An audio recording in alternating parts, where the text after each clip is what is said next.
White here. How are you? Just calling in with the April monthly coaching call. I know we had some challenges last month, and I apologize for those. As it is with any new system, we weren't really quick. We ran into some challenges, and we're trying to figure out the solution and got everybody engaged. And we were working on the solution to our challenges, and the time came up for our call. And rather than have you sit through it, it was easier to send you an email.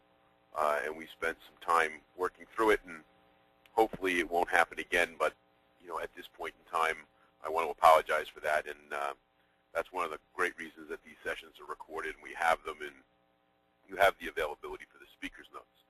So here we are, and instead of our regular time, I just came back from Madison, Wisconsin, at an annual meeting of a mortgage company that I think is one of the best in the world, and got to sit with a few hundred really bright, intelligent people in the mortgage industry, sharing thoughts and stories and things about the industry. And let me tell you, I'm pretty excited, and I just wanted to share that along with you. I know some of you were there, and I appreciate having the opportunity to spend some time with you guys and share some stories and get to know you a little better, and hopefully you get to know me a little better, and that was great. So we're going to get started, and I think it's pretty fitting with all that has taken place that this is the part of the program that we're talking about today, really, which is coming down to this particular part is talking to people, and I want to share a success story, and I want to sprinkle success stories throughout this program, and hopefully as they happen in my life and as they happen in your life, we'll get to share them. This doesn't always have to be my stories to you. I would love for you guys to share stories with me that I could either share with the group, and if you felt comfortable with it, bring you actually on the broadcast and have you share your stories with the people. And one of the things that I want to bring to the forefront here is, in the quest to do more business, we often make it more complicated than it needs to be. And so success story number one that I'm bringing to the table this week is just talking to people. The simple fact of telling people your name and what you do, and start the conversation about asking about them and potentially collecting their card where you give them your card, takes you less than 30 seconds. And the challenge always has been to me is, what's the fear in engaging with other people when you already don't have their business? Every day you pass people on the street, you engage them in one form or another, sometimes with you spending money buying or receiving their product or service, or engaging them in some form or another. And it becomes very apparent you know what they do, but they don't know what you do. And it doesn't hurt you. One of the things that we talk about very early on in this program is that when you're spending your money and you are their customer, they pretty much have to listen to you. Even people who are on the street that you don't know, that you may not be doing business with, you already don't have their business, so there is no situation in which this could end up being a loss. The net result, if they're not interested in speaking with you, would only be the fact that you didn't have the business that they already weren't giving you. And the possibility exists that they might give you business or be able to refer you to somebody that could give you business. Because the simple fact of the matter is, the amount of business you do is proportional and directly in relationship to the number of people that you speak to. The more people that you speak to, the more opportunities you get in front of, the more business you have the opportunity to do. And the reality of this is, if you want more business, you just need to speak to more people. And it isn't any more complicated than that. And one of the things that I learned this past weekend, and spending some time, I got to spend time sharing with a loan officer that has basically completed her first year in the business and is in the process of closing her 104th loan in 51 weeks, and I think that is pretty special.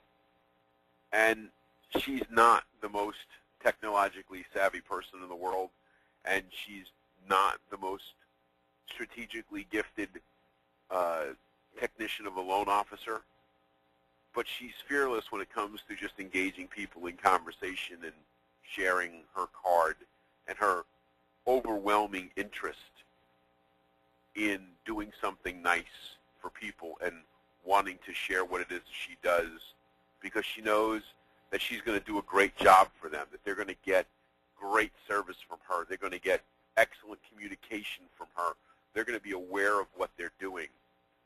And that level of confidence and that level of comfort with what it is that she provides and understanding that value makes her fearless when she goes out and speaks to people.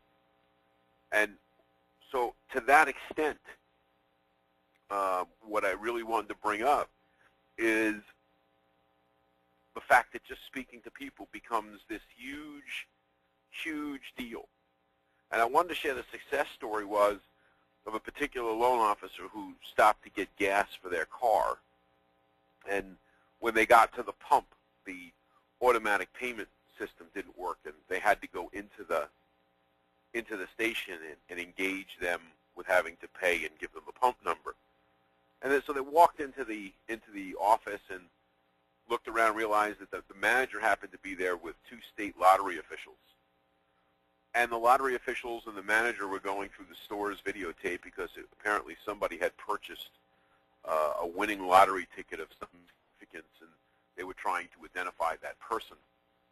And when my LO was there, they commented that, boy, they wish they had bought that ticket and was the one that they were looking for, but since she didn't have a ticket in the lottery, it couldn't be possible.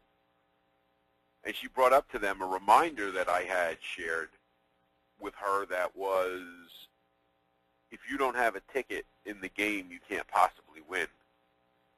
So saying that, she went to the counter and paid for her gas and bought a lottery ticket and showed the lottery official and said, well, maybe next time if there's a big winner from this store and you come back, maybe it'll be my face that you get to see on the ticket. And she proceeded to hand the lottery officials her card as well as the store manager, because she said, you know, one of the things that I come to realize when I see those things on TV about the lottery is that people often talk about how they buy these, you know, new houses after they've won. And, hey, maybe the highest and best use of their lottery money isn't buying their house in cash, and maybe if they've won a lot of money, they could use the tax deduction that comes with having a mortgage on their primary residence. And if that was the case, then feel free to hand out her card to them, and she'd be happy to do a loan for them.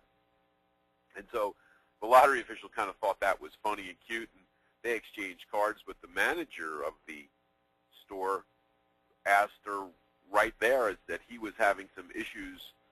He was trying to refinance his house, and because he was self-employed and had a rather complicated tax return, he was fearful of the fact that he wouldn't be able to do it.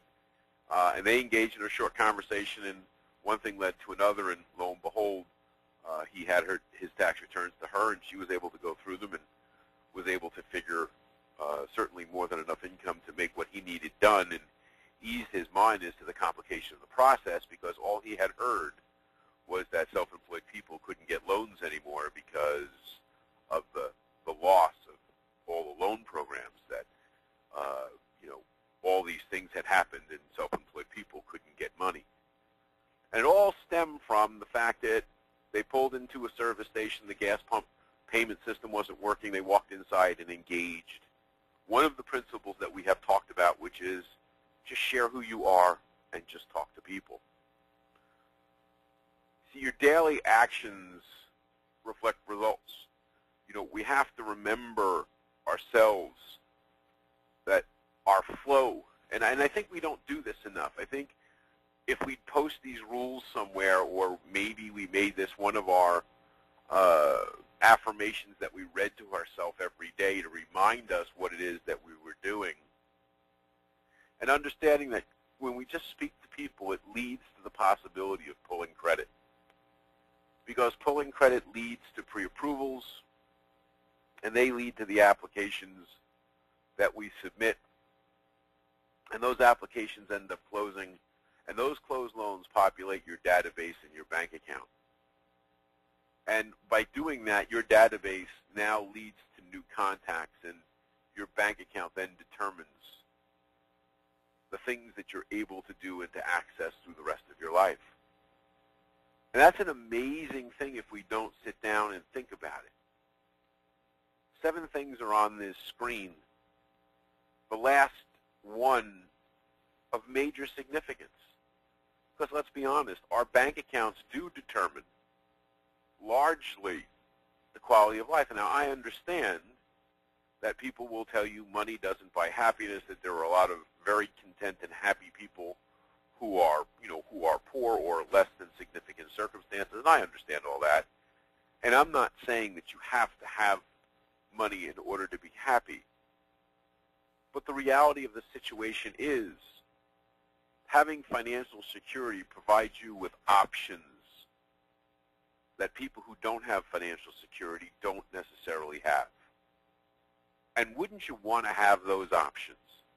Wouldn't it be nice to be able to do those things or have the ability, if you wanted to, of doing things that you were not restricted of doing or thinking of because of not having the financial wherewithal to be able to go do them? And so the difference between living a lifestyle that way and not is the result of remembering that speaking to people starts this chain, this flow. Speaking to people, contacting people leads to the credit pull. Pulling credit leads to a pre-approval. Following up with your pre-approvals lead to submitted applications. Putting those submitted applications through your system lead to closed loans, which through the process of the systems that we've talked about populate your database and your bank account. All of which starts the cycle all over again. It creates new contacts and provides money for your bank account, which gives you options for the rest of your life. And I think these affirmations often go, we understand them. There's not anybody on this call who doesn't know this. But it's not top of the mind awareness. Just like the people in our database or the friends and family members that we have who don't always remember to refer us to people that we might be able to help. They don't always remember when they hear a conversation about moving or refinancing that they should be injecting our name into the discussion and having them call us. And that's the point. If we're not engaged, if we allow this to some sort of fate, then we're going to have a result largely based upon the actions that we already do, which gives us what we've already have. And most of us are on the phone and doing these calls because while things are nice right now, they're not as good as they could be. We could be doing more business and we can be doing it in less time. And the way that happens is this simple demonstration, this first success story about just talking to people because of an opportunity. Call it what you will. But the fact that that payment processing machine didn't work at that gas pump turned into a $6,000 commission. Well, $6,000 buys an awful lot of gasoline. Even at today's prices, $6,000 worth of gas is a lot of miles. All because that payment processing machine wasn't functioning at the pump. That loan officer would not have walked into that office, would not have engaged in the conversation. Now, I'm sorry to say it was not a winning lottery ticket that she purchased. And she has not heard from the lottery officials about any of the winners or been contacted by any lottery winner as a result of a recommendation from the lottery official. So unfortunately, this one circumstance only generated so far one transaction. Oh well. A transaction that would never have occurred, never would have occurred had that payment system at that pump been working. And the takeaway lesson was, I'm never paying for gas at the pump ever again. I'm going to go inside and engage the people because that 30 seconds to walk inside and hand that card can be the difference between a new lead and a new opportunity and a new commission and not. So keep that in mind as we talk about this. I want to share with you a market observation, and it's fairly important to take a look at. in different parts of the country right now, we're seeing what I call log jams. And price point log jams occur when there is a demand on a specific price range of properties. In some markets right now, it's the first-time home buyer, the lowest level property.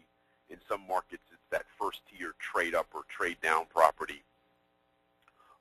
The reality of it is, when you start seeing situations or you start hearing realtors or your clients engaging in the conversation that there were multiple offers on a particular property, or that house came on the market and was gone in a very short period of time, or that somebody made a full price offer for a property and didn't get it because somebody won that bid by offering more money than the asking price for that house.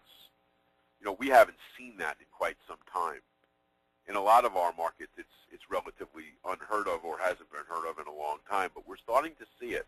And some of you may be looking at this, and one of the things that I wanted to bring to your attention is the fact that these price point log jams are starting to happen in different marketplaces at different ranges. So I need you to be aware of this, and I need you to engage in the conversation, because here is another talking point that you can have with your referral partners. Are they seeing price areas, regardless of the price range in your market? And you do need to be aware of, by the way, what those are. What are the entry-level price points in your market? What is the normal trade-up area? Where is that second and third time buyer going to? What are the tiers, the logical move up or trade up or down possibilities in your marketplace? And those are conversations you need to engage your realtor with. You know, while you're out there and you're speaking to them twice a week, asking for their listings or asking for their buyers that they have appointments with, you can engage them in this conversation. Hey, are you seeing any price point log jams? Are you seeing houses at a certain price point in short supply? Do you have 5 buyers looking for a 175 house and there's not any in the market that you can show them? So for the purpose of example, okay, I want to share with you, because with every challenge like that, there's an opportunity, and this is what this call is supposed to be about. Sharing success stories and then bringing observations and strategy solutions that you can use today. Get out into the market today and use to make money. That's why we're on this call, is because it becomes critically important that we engage in the instantaneous and the reality of our marketplaces. So here we go. When we get this price point log jam, there are 2 possible solutions. One for the buyer is find a higher price point, and the other is generate more inventory. And I want to talk about both of those today. I want to talk about the strategies behind these, because like everything else, I want to share with you the possibilities of what goes on. Because here's the fact. Let's just take, for example, that we've got people, or there is this logjam of inventory at, say, $175,000. That it's a typical 3-bedroom, 1-bath, or 1.5-bath house in a neighborhood. And the market's at $175,000, and your client goes in and offers the $175,000, only to find out that there were multiple bid situations on that house. Then the house ended up selling for $179,500 or $180,000. And they're looking at this situation and going, "Oh my God, what do I do with that?" Well, one of the things you can do is to take a look at that client and see if there's a higher price point at which they might be able to buy. Where would that next step be? And for example, let's just say in this particular hypothetical market, the next stage of properties, that 4-bedroom, 3-bath house or whatever that would be, is, say, $225,000. Well, there's a $50,000 gap right there, but we've just seen that 175 house is already pushed up to 180. let's take a look at that $225,000 house and see what kind of demand there is in that market and what the inventory looks like. How many days on market has it been there? And is there a possibility that maybe a 210 or a 215 offer might be something that we might be able to get involved with? So we've got this short supply of homes at 175,000, and the multiple bids have driven prices up to over 180,000. The next price point is 225,000. More houses, more units, less competition, and maybe the ability, and I said maybe, because again, this is a hypothetical situation, but it is a discussion, to offer $210,000 to $215,000 for that next level house. And by looking at your borrowers and today's interest rates, how short would your person be? How much money would that represent, both in down payment and in price? Because if we're looking at that 175 and we're looking at that 225 that maybe we throw an offer at 210 to 215, now the gap between those houses, instead of being $50,000, has dropped to $35,000 or less. And if your client was looking at a 5% down payment, then that difference is only $1,750. And if we were using a 4% 30-year fixed rate total as a place to start, well, the principal and interest difference is only $158 a month. Your clients may make it if you put them into a 5/1 ARM instead of a 30-year fixed. The payment is even less. That starts the whole process moving forward here of starting to look at different $158.74 a month. $1,750 in cash is the difference between those two houses. And I say this because all of us at one point or another have shopped for a car, and salespeople who sell cars often take a look at what do you have to trade in. And if I could get you into that new car for $300 a month, would you be interested in driving out in it? We've all been through that process where they don't go, what's the total price of buying that new car? They share you, I could get into that new car, and here's the difference in the payment. We've been part of that suggestion. Hey, if I could make getting that new car this amount of money, would you be interested? Don't the same principles apply here? If we do some math, if we look at this stuff, what are the real numbers in your market? Now, I understand we have to calculate in homeowners insurance and we have to calculate in the taxes because we know the taxes are going to be higher on the house. We know the homeowners insurance is going to be higher on the new house. We know the mortgage insurance portion of the payment, the PMI, is going to be higher in this circumstance. I understand all that. I'm not trying to hide that fact. But I want to share this on the term that we do know. The simple math on the payment is the $1,750, and the simple math on the larger loan amount is $158. And maybe the tax rates aren't that much difference, and if they are, remember the fact that the taxes are also deductible. Mortgage interest is also deductible. And what if we were talking about this conventional loan, and instead of looking at the monthly PMI, we decided to do a single pay premium? What if we could figure out how to get that as part of the deal? We negotiated the contract, the purchase, and as part of a seller's concession toward closing costs, they paid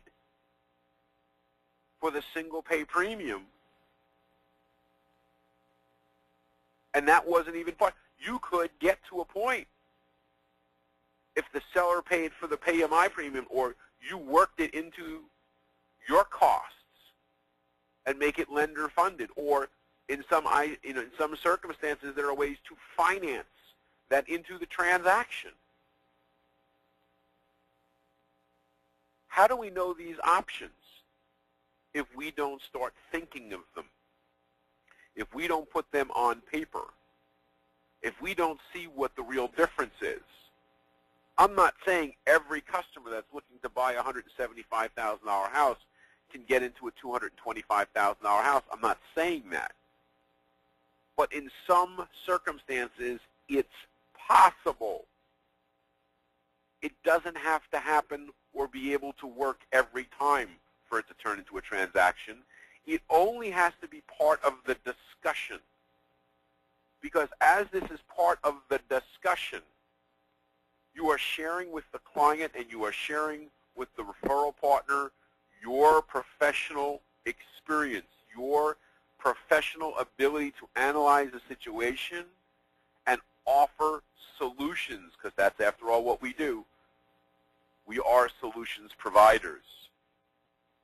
If we don't do the math, if we don't run the product, and all of you that I'm aware of have access to a product called Mortgage Coach, which does this very simply for you in a beautifully printed out format. And you can do the video portion of that to engage the client with the explanation of how it works. And if any of you have a challenge working the Mortgage Coach program, please let me know, and I will connect you with your representative in Mortgage Coach or somebody that I know. Heck, I can put you in direct communication with the president and the owner of Mortgage Coach, Dave Savage. I had dinner with him a couple of nights ago. He'd be happy to help you learn how to use the product and the program so that you could share this type of information. The point that I'm trying to make here is take a look at the challenge and find the solution. Now, the other part that I brought to you is generating more inventory. And you go, well, Mike, how do we generate more inventory? Well, it's not as complicated as it sounds. In fact, your realtors are supposed to be doing that every day. Your realtors have two sources of business, listings and buyers. And if they're working listings, they're supposed to be out on the street talking to people who own houses that might be interested in selling them. Part of their job, in fact, about half their time, should be spent out there talking to people about listing their houses for sale. That creates that inventory.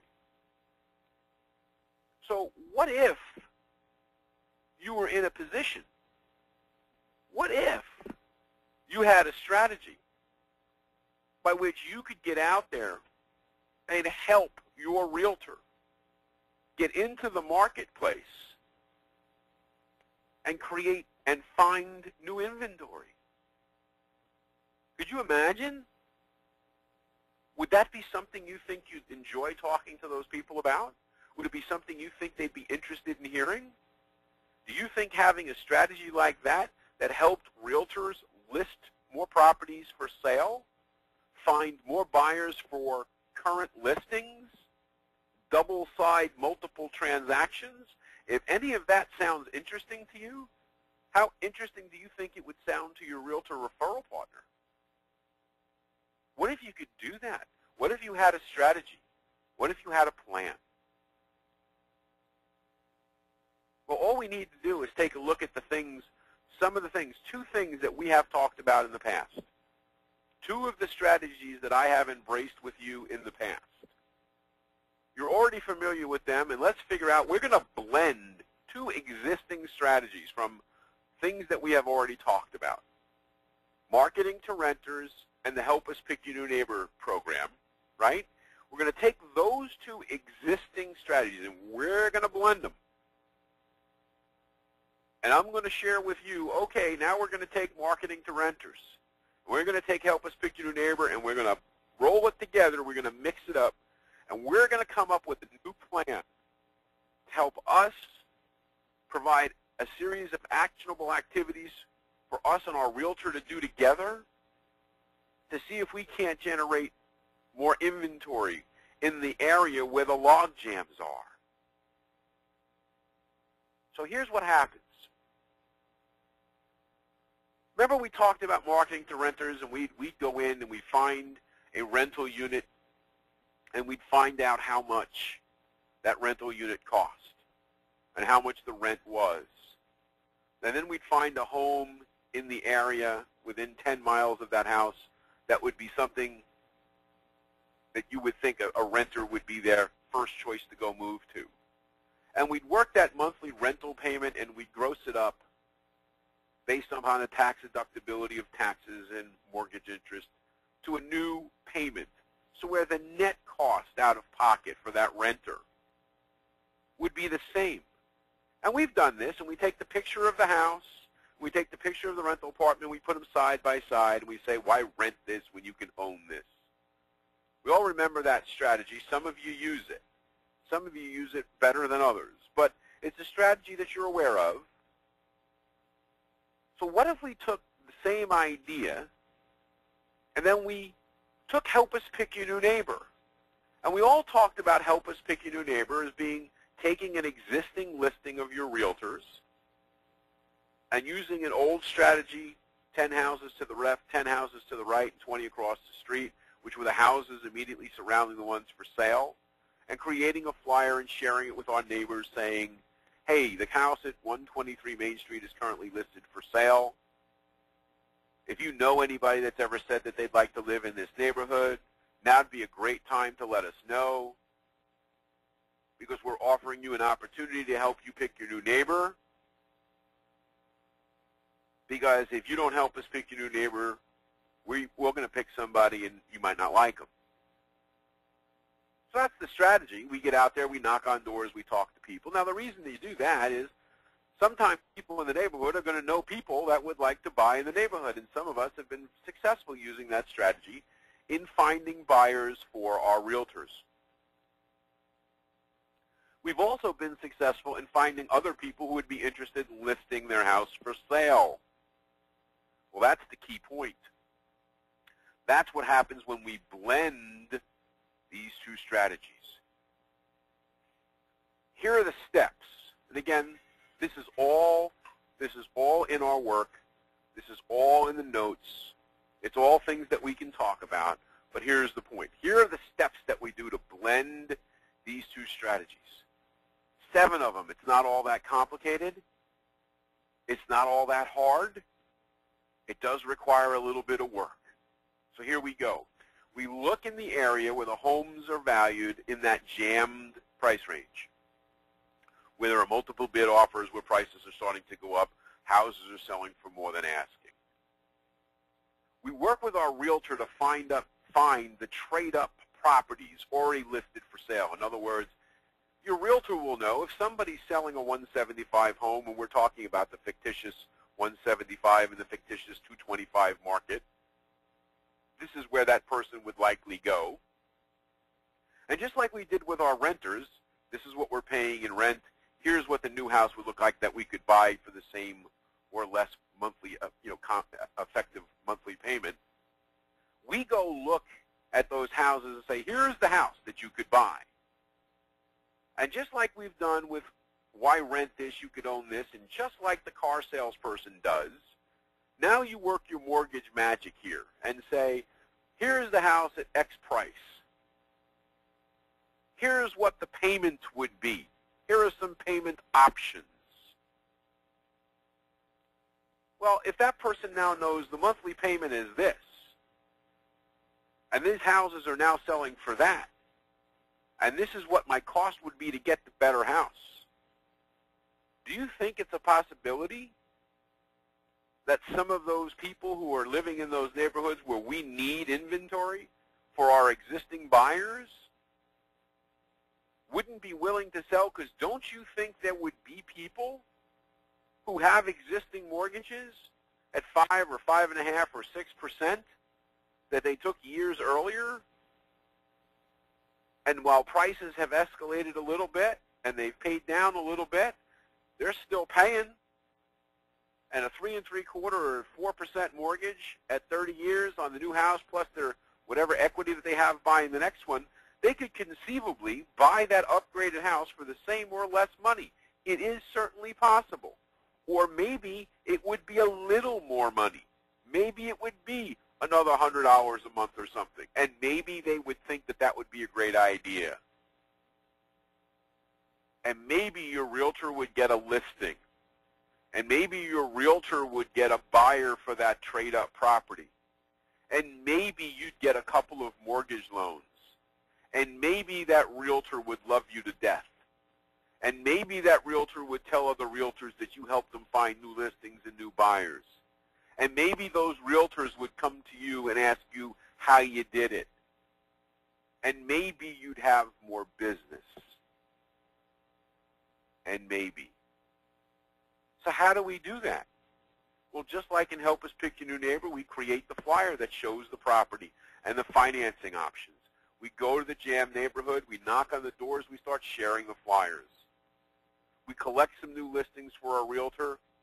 We accept our new loan applications from our borrower, and we repeat the process because it will have either been successful finding new people, or it was a strategy that might be successful, which is better than you and your realtor sitting in your office hoping that the phone rings. Because again, it goes back to the things that we talked about earlier. You have to speak to people in order to generate opportunities. If we are not speaking to people, we are not generating opportunities. Without those opportunities, there's not much we can do. There's not much that's going to happen other than sitting around and waiting. And that is something that we can't do. So what happens here? We're sharing a strategic strategy with a referral partner that helps them make more money. And quite frankly, that's never a bad idea. The result is you spending time and sharing a strategy that they did not have that gives them an opportunity to find new listings, to find new buyers. You may get some new loans. And in fact, you may help your very clients, the ones that you've already pre-approved, the ones that you've been calling every week asking if they've been looking at property. You might find them the very house that they go and buy and they go and live with. You may create a great deal of value for both your referral partners and your clients. Why? Because like I said before, your referral partner, what are they sitting in the office hoping that the phone rings? Your client is now frustrated because every weekend they go out looking for property and they don't find one. And they're sitting there with their pre-approval and they don't have a house and they start to become frustrated and may give up the whole idea, which means you did all that work to get them pre-approved and you're not going to get paid. And maybe you might just be doing what you're supposed to be doing, which is your job, to be a professional, to provide and create opportunities on a daily basis for you, your referral partners, and your clients. Yeah, you may not find a listing or a new home for one of your clients. But here's something that I absolutely know. If you don't try, how would you ever know if this would have worked? If you don't have that ticket in the raffle or the lottery, you don't have any chance of winning. Now, I understand you can buy a lottery ticket, you can buy a raffle ticket, and it's likely you're not going to win. But somebody does. And the person who wins most of the time, if you've ever seen the TV shows where they bring you the lottery people, most of them say, I can't believe I won. Well, yeah, I know. I can't believe it, but somebody does. And isn't every mortgage transaction, isn't every sale, isn't every deal that takes place, like I've said before repeatedly, it's just another raffle. The more tickets you have, the more opportunities you get in front of, the more chances that you have of doing more business, of finding more business for your referral partners. Success story number 2, contacting the listings of your realtors. We've shared this before. I've talked about this before. I've had some very in-depth conversations with some of you about this program. I know some people on this call and others who are not but may hear this call sometime in the future, we've gone back and forth about what the value is in doing that. And I understand that a lot of you don't seem to think that this is an effort worthwhile, that there are all sorts of reasons why this isn't a good idea. But I just wanted to share with you something that happened 2 weeks ago. One of my loan originators who has had this in place, well, they go into this one particular real estate office every Tuesday. And every Tuesday, right around 1 or 2 o'clock, they walk into this office and they collect what I call news, the new listings, the new people that have just listed with the office. And they get a copy of the listing and they get the seller's name and their phone number and whatever, because the real estate broker and the real estate agents see the value in the loan officer contacting these people and pre-approving them for their next home. They see the value in that opportunity. They see how it makes them look like the center of the universe. It makes them look like they have a powerful team. And it also affords them the opportunity, if there are any challenges to both the property or the homeowner, it affords them the opportunity to fix it. Because like I said, when you talk to more people, you get more business. So that day they go in there and they pick up, and there were 7 new listings that particular day. And so my loan officer picked up those 7 new listings and went into the office, and right around 3:30 they were scheduled their time to take that information and start making the phone calls. And they made the 7 phone calls. And of those 7 phone calls, they spoke to a few people, and by the end of that evening, had 3 loan applications. Just saying. Some of those phone calls, they never spoke to a person. Some of those people they're still following up with.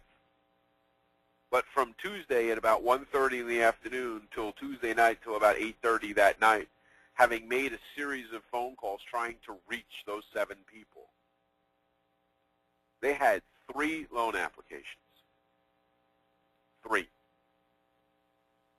The average loan officer in the United States closes 2.6 loans a month. This person did, in less than 6 hours, more than a month's worth of production to the average loan officer. See, the difference between average and excellence is microscopic when you look at the entire process.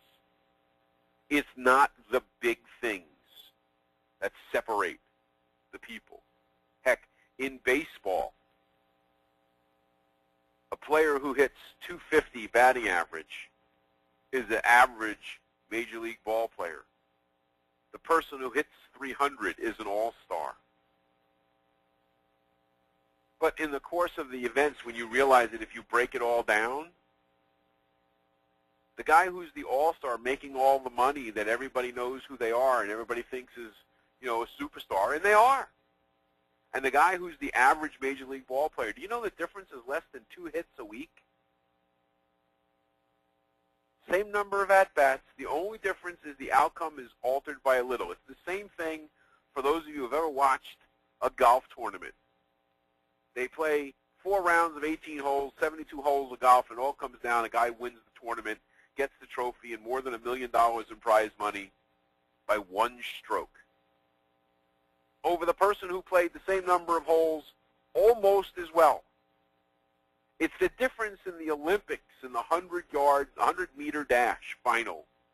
8 people across the track, 8 guys hit the finish line, and within hundredths or thousandths of a second separates the gold medal winner and the person who finishes 8th. The gold medal winner stands on the platform, and the national anthem is raised, and they have the gold medal around their neck, and they end up on the cover of Sports Illustrated as the fastest human in the world, and they go on to get contract endorsements and are pretty much financially set for the rest of their life. And the person who was a few thousandths or hundredths of a second behind them, 8th in the race, With the exception of some friends and family members, nobody knows who that person is. The difference between average and excellence is microscopic when you look at the entire process. It's the little things that make all the difference in the world. Bonus strategy. Your refinance customers, and I know a lot of you right now, between HARP 2, the changes with FHA, with interest rates dropping even further, refis are now again back out into the forefront.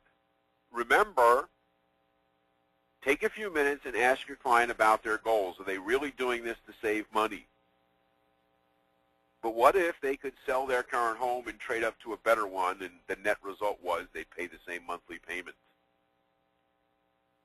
What if? And isn't this yet another simple spin of this new blended strategy that we've talked about? Same idea, different opportunity. Here we go. The reason for these monthly phone calls is for us to spend a little time together and remember some of the things that we already talked about. The strategy for renters to buy their first home. The strategy for finding new listings and new buyers for your realtor based upon a listing that they already have or one that they can quote-unquote borrow. Using that to relieve the logjam, to move them up to better houses, to find more properties for sale, to double-side that realtor's transactions, to find you more mortgage loans. Do you see the size and scope of what happens when we start to look at these things from a different perspective? It is microscopic in the sense of the big picture.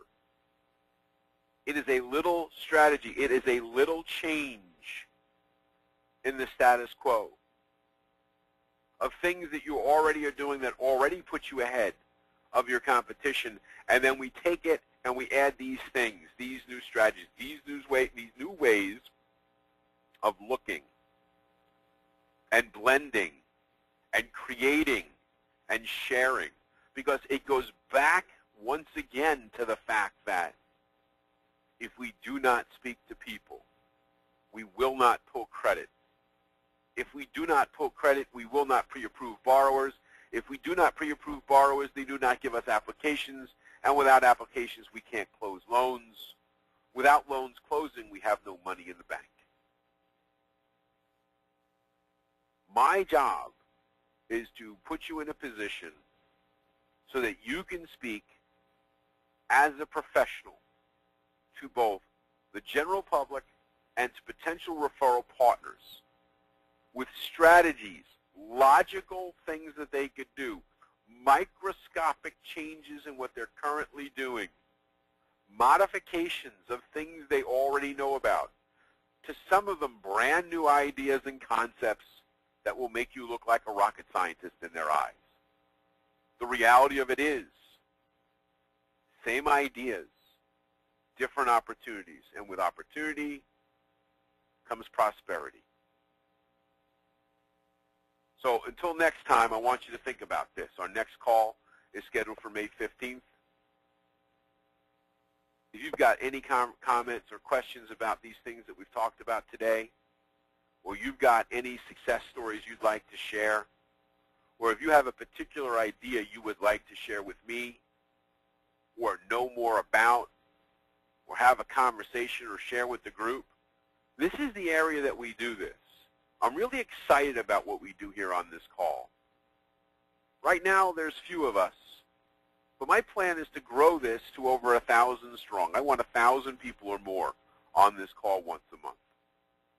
Because with the power of the numbers, just like I experienced this past weekend,